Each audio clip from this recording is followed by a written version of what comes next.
देवों के देव महादेव जी के सुपुत्र जगत जननी जगदम्बा मैया पार्वती के सुपुत्र जो सर्वप्रथम हरे पूजा पाठ वेद प्रतिष्ठान में सर्वप्रथम पूजनीय है,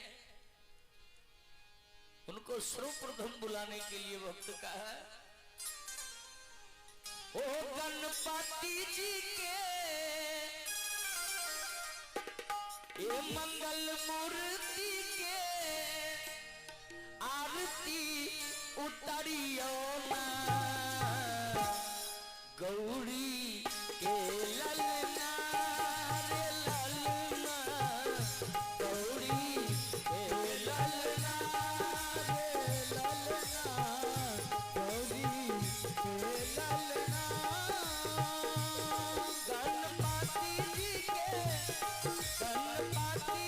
के सुमरन करियो ना गौरी के ललना रे ललना गौरी के ललना।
लग रहा अर्थिंग नहीं दिए हैं क्या?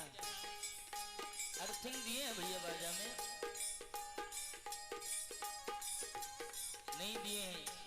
इस तरह लड़ाई में भी चिचिया रहा था, पहले अर्थिंग दे दीजिए। भक्त का है मालिक, आपके लिए मैं गंगा जल का पात्र लेकर के बैठा हूँ आपके चरण को पकड़ने के लिए। जय कहा ना भक्त, सोने सुराही में गंगा जल लाओ, सोने सुराही में गंगा जल लाए, सोने के सुराही में गंगा जल लाओ, सोने के सुराही में गंगा जल लाए, सोने के सुराही में गंगा जल लाओ, सोने के सुराही में गंगा जल लाओ, सोने के सुराही में गंगा जल लाओ, सोने के सुराही में गंगा जल लाओ। ओ गजबादन के चरना पखरियो ना गौरी के ललना, ओ ललना गौरी के ललना।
सिद्धदाता श्री गणेश की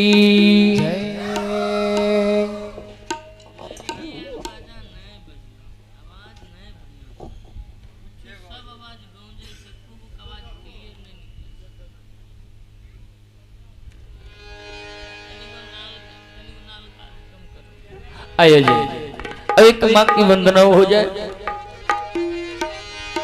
क्या है कवि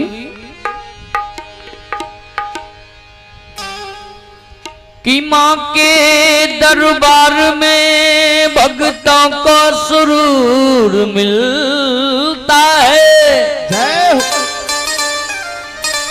अरे खाली कोई नहीं लौटता, कुछ न कुछ जरूर मिलता है। जो भक्त जो बेटा सच्चे मन से माँ के दरबार में जाता है, मैया से विनती करता है, माँ भगवती उनकी निवेदन उनकी विनती को अवश्य सुनता है और बेटा के झोली में कुछ न कुछ जरूर देते। आइए ऐसी ममता मई मां के दरबार में एक अलबेला वक्त मां से निवेदन कर रहा है कि हे मैया,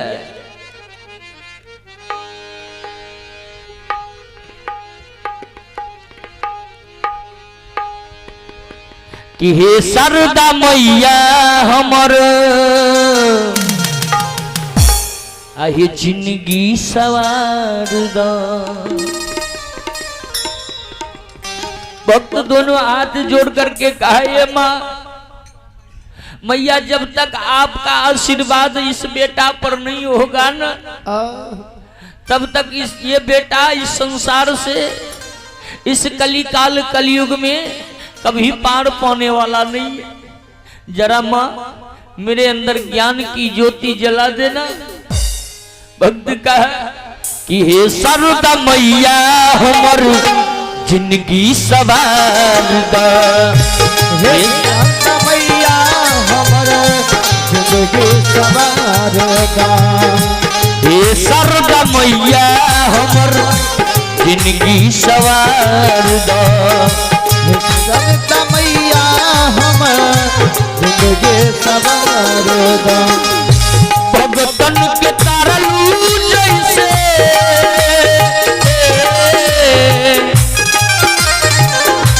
सेवकन के तारलू जैसे हमरो के तार दो।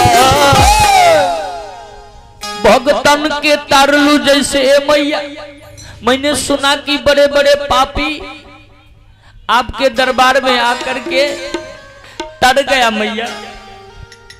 वही भक्त कहा कि भगतन के तारलू जैसे आहे हमरो के तार दो। आहे सरदा मैया हमर जिंदगी सवार दो। हे सरदा मैया हमर जिंदगी सवार दो। हे सरदा मैया हमर जिंदगी सवार दो। हे सरदा मैया हमर जिंदगी सवार दो।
मुझे सवार इतना ही नहीं, भक्त गाए मैया हे बुढ़िया के ओछ बानी हे माँ कुछ न लोर बा, बुढ़िया के ओछ बानी कुछ न लूर बा, बुढ़िया के ओछ बानी कुछ न लोर बा, बुढ़िया के ओछ बानी कुछ न लूर बा।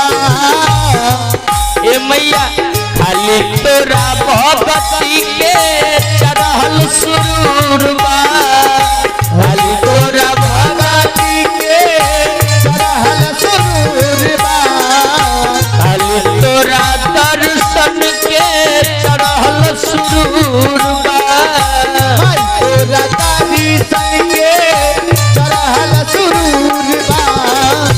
भव में हनैया है मैया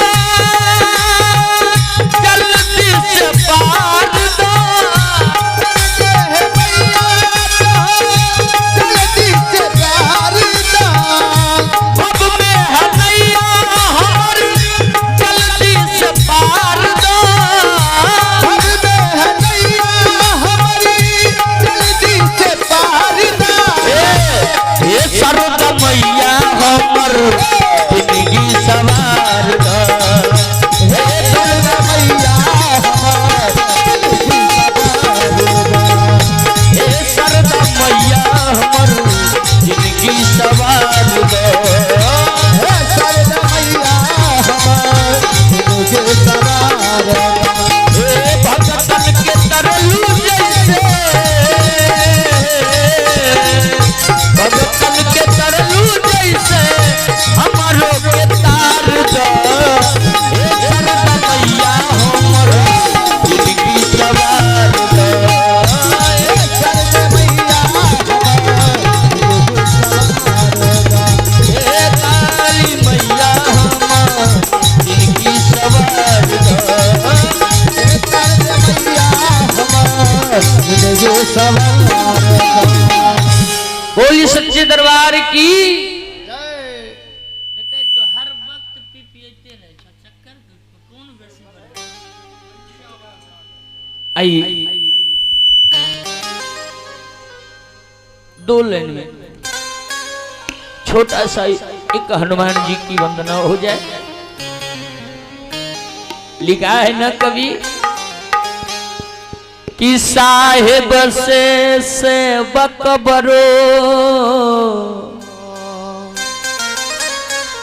जानिए चतुर सुजान, साहेब से सेवक बरो, एक आवाज आरो कम करो, हेलो और इको ज्यादा छो, इको कम करो, repeat hello hello hello hello hello hello hello hello कि साहेब से बकबरो जानिए चतुर सुजान, किरनिया राजा राम भय कि धनिक भय हनुमान। हमारे हनुमान जी ने हमारे प्रभु राम जी की सेवा में इतना लगन लगा लिए कि अपनी सेवा से अपनी भक्ति से भगवान को भी ऋणी बना दिए। इसीलिए तो एक भक्त ने निवेदन किया कि एक बात उस समय की है जब रावण ने मां जानकी को हर करके लंका ले गया और भगवान राम भगवान का छोटा भाई लखनलाल जंगल में भटक भटक करके मां जानकी का पता लगाने के लिए भटक रहा है, घूम रहा है और मां जानकी को ढूंढते ढूंढते भगवान राम और लखनलाल जी की भेंट हनुमान जी से हुई। जय। और हनुमान जी भगवान को ले जाकर के ऋषिमुख पर्वत पर सुग्रीव से भगवान की दोस्ती करा दी। किष्किंधा का राजा बाली जो अपने भाई को अपने राज्य से भगा करके उस पर्वत पर भेज दिया था, अपने राज्य के लिए, अपनी पत्नी के लिए सुग्रीव ने भगवान से मित्रता की है। और जब बाली को भगवान ने मार दिया तब भगवान सुग्रीव जी से कहे कि सुग्रीव जी अब हमारी जानकी की खोज होनी चाहिए, क्योंकि मैंने आपका काम कर दिया है, अब मेरा भी काम होना चाहिए। तो सुग्रीव जी हमारे वीर बजरंगबली की तरफ देखने लगे कि एक सहारा तो केवल हनुमान जी का है ना। भगवान गए हनुमान जी के पास और हनुमान जी से कहने लगे, हनुमान कि सोची सोची जिया हमरो आहो, सोची सोची जिया हमरो अब बहुत घबराता हनुमान जी हो, सिया जी के लगवा जल्दी पाता हनुमान जी हो, सिया जी के लगवा जल्दी पाता हनुमान जी हो, सिया जी के जल्दी लग पाता। सोची सोची जिया हमारो, सोची सोच जिया हमरो, सोची सोची जिया हमारो, सोची सोच जिया हमरो बहुत घबराता हनुमान जी हो, सिया जी के लगवा जल्दी पाता हनुमान जी हो, सिया जी के जल्दी लग पाता। बजरंगी हो, सिया जी के लगवा जल्दी पाता हनुमान जी हो, सिया जी के जल्दी लग पाता।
भगवान के हनुमान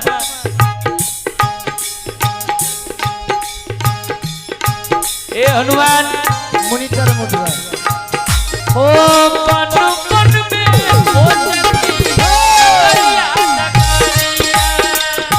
बनी बनी में खोजली डगरिया डगरिया कतहु जानी की ना अइलन नजरिया कतहु नसिया जी अइलन नजरिया अइलन नजरिया।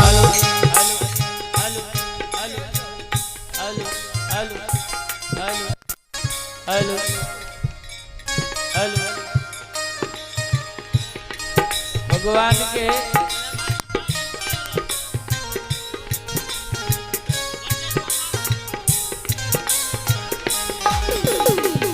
पन पन में हो जाएगी डगरिया डगरिया बन में हो चली बजरिया बजरिया कटहु सियाना अइलन नजरिया अइलन नजरिया कता होशिया जिन्ना अइलन नजरिया अइलन नजरिया हेलो हेलो हेलो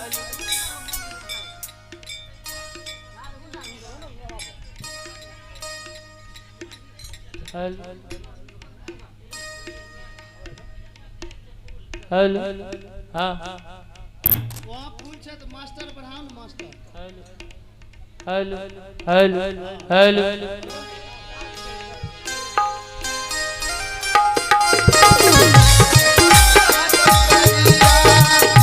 कतहु नथिया जी अइलन नजरिया अइलन नजरिया लगता कि कहाँ लगता कि कहाँ